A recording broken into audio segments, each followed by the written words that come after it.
Welcome to Exploring the Ancient Forest.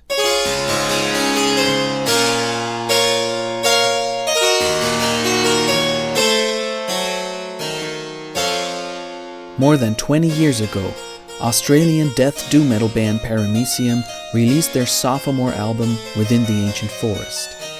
The album lyrics were based on the book Within the Ancient Forest, written by Andrew Tompkins, the band's vocalist and bassist. In this podcast, we celebrate and explore the plot, the context, and the symbolic significance of the story behind this piece of classic doom metal history.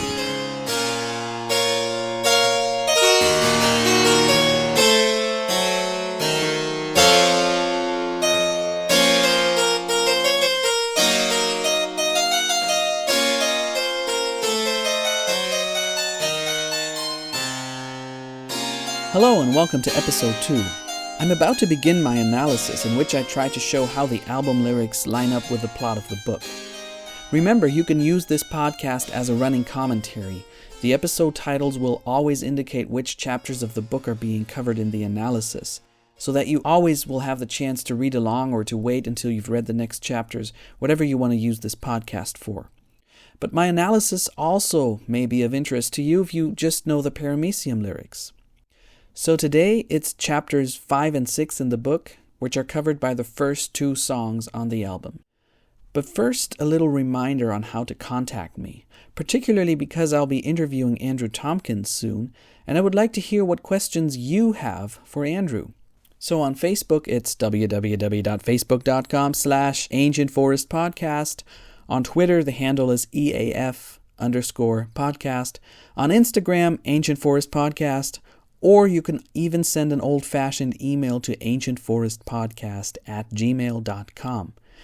You can also send in voice questions, why not? And I might find a way to incorporate your own voice into this podcast. Doesn't that sound great?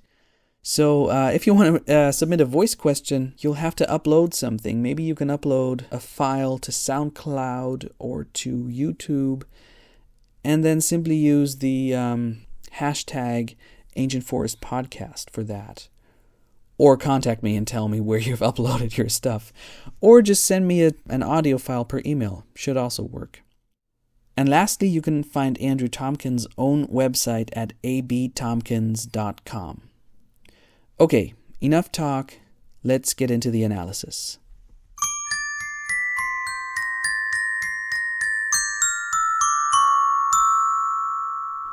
A quote from Joseph Campbell, taken from the book The Hero's Journey, Joseph Campbell and His Life and Work. You enter the forest at the darkest point where there is no path. Where there is a way or path, it is someone else's path. You are not on your own path. If you follow someone else's way, you are not going to realize your potential. End of quote. The title of the first track is In Exordium, which means in the beginning. As already mentioned, the story actually begins in medias res, in the middle of the action, but that has to do with the book only and not with the lyrics, and so it will no longer concern us here. In Exordium marks the beginning of the lyrics, and the forest pool is a good place for the lyrics to begin. The lyrics actually add an interesting twist that is not in the book, for Dé-nyl is first presented to us in the third person as an anonymous, cloaked youth of sad temper and sorry virtue, and it is only in the last line, and really only in the very last word of that line, that the perspective shifts to the first person. And I know this story well as one should of he that is I.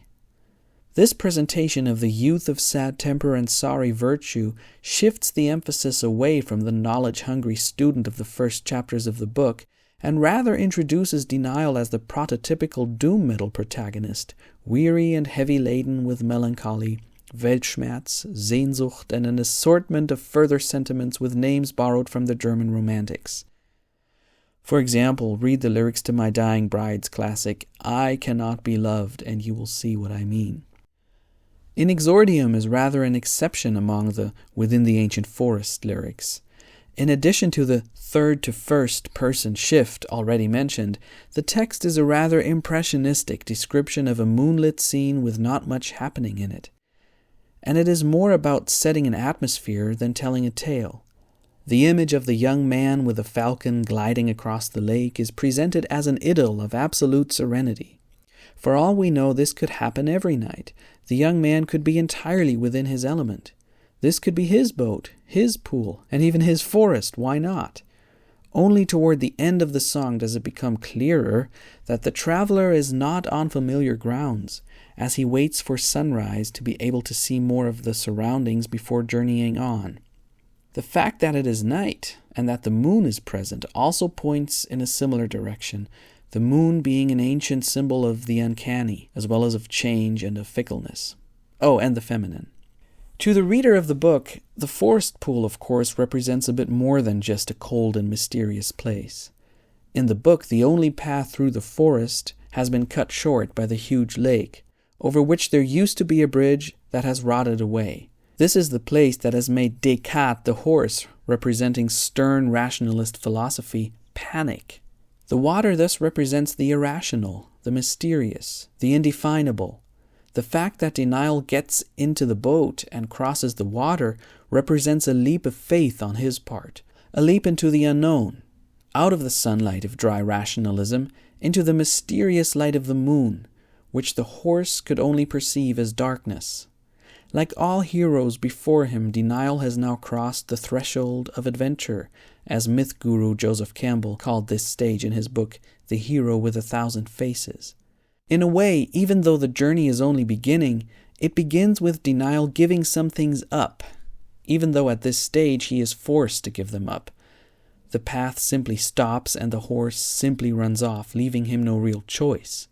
In both the book and the lyrics, there is an interesting connection between the forest lake and another pool of water at the very end of the tale, so that in a way, by the end, our protagonist will have come full circle, which is actually what happens in every good story to some degree.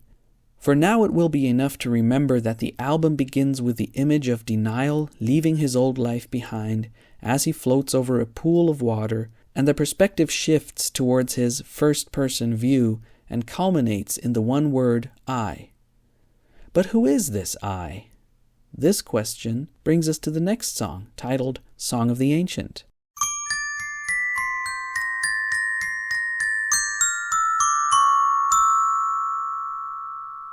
So, here's a quote from J.R.R. Tolkien from his poem Mythopoeia. The heart of man is not compound of lies, but draws some wisdom from the only wise, and still recalls him. And another quote, this time from Alfred Lord Tennyson's Ulysses.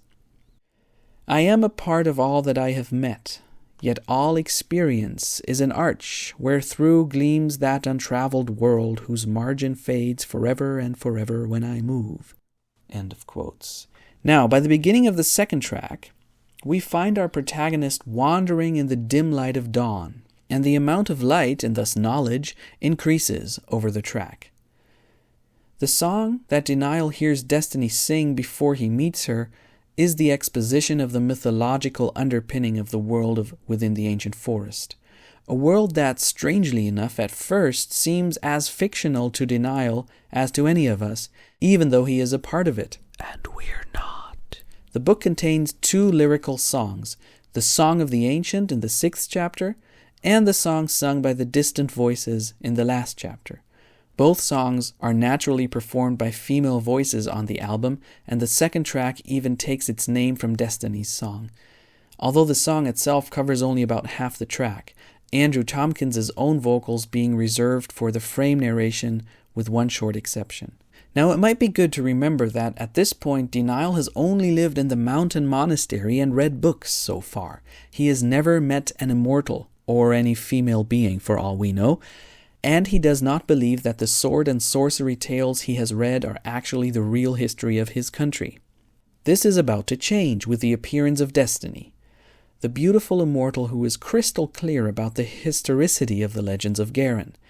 The meaning of her Song of the Ancient is very straightforward. Any line from it can be taken almost at face value. It is the true history of mankind in the world of within the ancient forest, and at the same time it is a version of the Judeo-Christian story about the fall of man, which centers around an old man representing the human race, who grew up in the hidden lands, representing paradise, but has since lost his original immortality and become not what was intended, through serving the desires of his own heart. This event is even called the Fall in the song, and who has exchanged the legendary Garen's sword for a wooden staff. Note that old man is also a phrase used by St. Paul to denote fallen, corrupt mankind. See Ephesians chapter 4, verse 22. For this old man to find redemption would mean for him to find the way back to the hidden lands where the Ancient dwells, that is, God. This name might have been borrowed from the book of Dé-nyl chapter 7. However, in order to get there, the old man would first have to rediscover the Garen's sword, which for now seems hopelessly lost. This origin myth is coupled with a mystical outlook on reality that could be called symbolist or sacramentalist. Quote, "Lives are merely a doorway wherethrough can be expressed the nature of the Ancient, the one who abides within the hidden lands." End of quote. In other words, everything that lives in the world is symbolic of the realm to which God the Creator belongs. Nature mirrors supernature. As Plato teaches, there is a higher realm compared to which everything we experience are only pictures and shadows. Man has lost contact with this higher ultimate reality. It is hidden, but nevertheless can sometimes catch glimpses of it through assuming that life and lives are capable of expressing this hidden realm. In the words of Tolkien's poem Mythopoeia, man is somewhat capable of moving from mirrored truth towards the true with a capital T. Or to put it differently, the world is a book and therefore a manifestation, and only one of many possible manifestations, of the ideas of its author. The song also establishes a careful contrast between old, implying something that has grown old, decayed, withered, turned gray with age, and ancient, which always refers to God and must therefore mean something more along the lines of ageless or eternal. In the prime of his youth, Dé-nyl learns of the existence of immortals and the truth of the tale, and in spite of his young age, he recognizes himself as the old man of the song. Of course, this already implies that it will be his task to find the Garen's sword and ultimately the Ancient, but destiny will make this clear to Dé-nyl in due course. For now, it is enough for Dé-nyl to identify himself as the old man.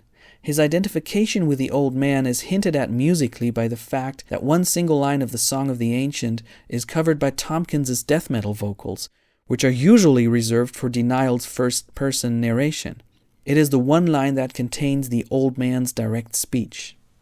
Following Dé-nyl's break with rationalism and his nocturnal leap into the more mysterious world of the ancient forest, Destiny the Immortal has now invaded Dé-nyl's world, and at least emotionally convinced him of the truth in the myth of the Ancient and the Old Man.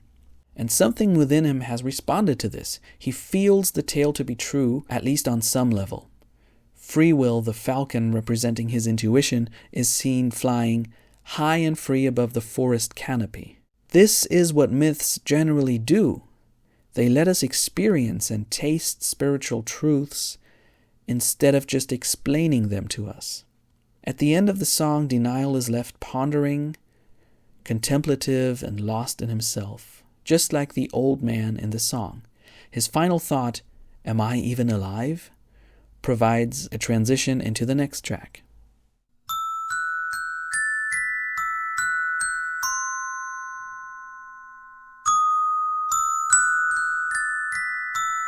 I've spent my life anticipating. So that was it for this week. Please let me know what you think, if you agree or disagree with my interpretations. Keep in mind that the Kindle edition is coming soon, and hear you next week.